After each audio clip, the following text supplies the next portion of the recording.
Digital journalism can mean a lot of different things.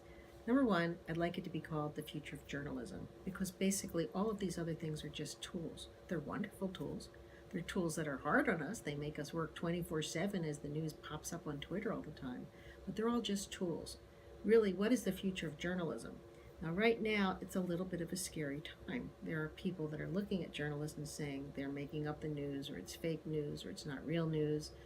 And so the ability to share facts and do what we're supposed to do, which is explore really how our world operates, how the government spends our money, how we treat each other as humans, how we live in a democracy, those are the things that are really getting called into question and called to the carpet.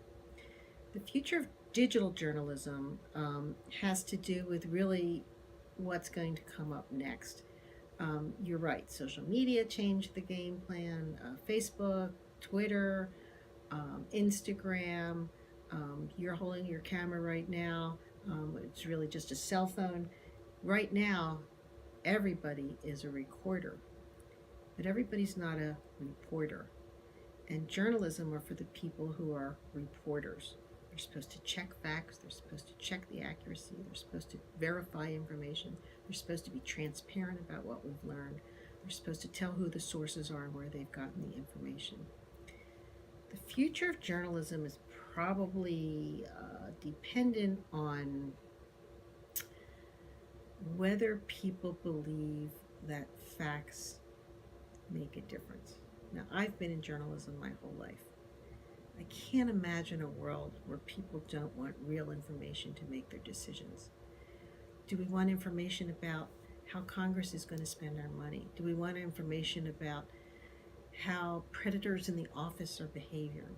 Do we want information about how oppressors in other nations are handling and doing terrible things to their citizenry?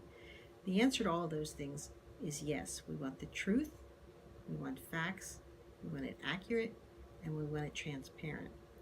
It doesn't matter if it comes to us on a piece of paper, or whether it comes in a camera, or whether it comes in our cell phone, or whether it's going to be cameras in our glasses, or whether it's going to be something beamed right into our head. The journalism, those are all just techniques for getting it gathered and distributed. But the journalism is not going to change. The future of journalism, seen through the lens of whatever camera or digital product you have, doesn't matter. The real journalism is the real facts and information. Well, thank you so much for that insight. Um, so, do you think if news organizations they don't adapt with the new media, they're not going to be successful, or would that not even have any impact on their membership? Absolutely. All news organizations, if they're going to stay as news organizations, have to adapt. They've had to adapt to covering earthquakes via Facebook Live. They've had to adapt covering anything on a cell phone. They have to get the news to where the people are, and they have to make the information, though, again, accurate and verified and important. Now, we right now have just spent 2 years exploring the intersection of games and journalism. Are games a way to make journalism more engaging?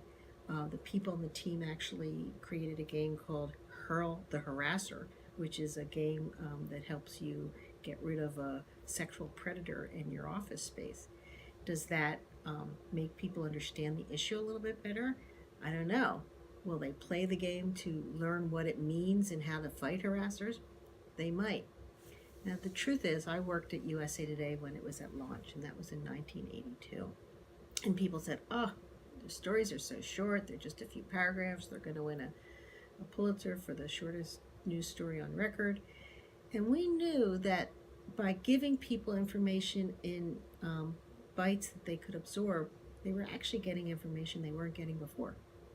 We were giving it to them in color. We were giving them information from California when they weren't getting it before. We were kind of like the newspaper before the internet was really taking off.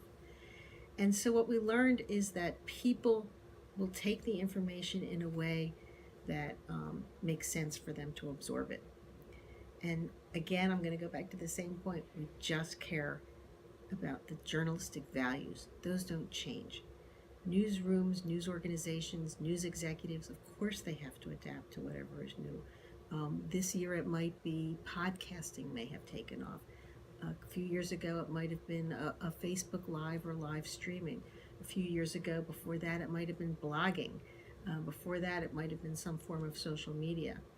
But all those things, again, they're just carriers of the information. They're just distributors.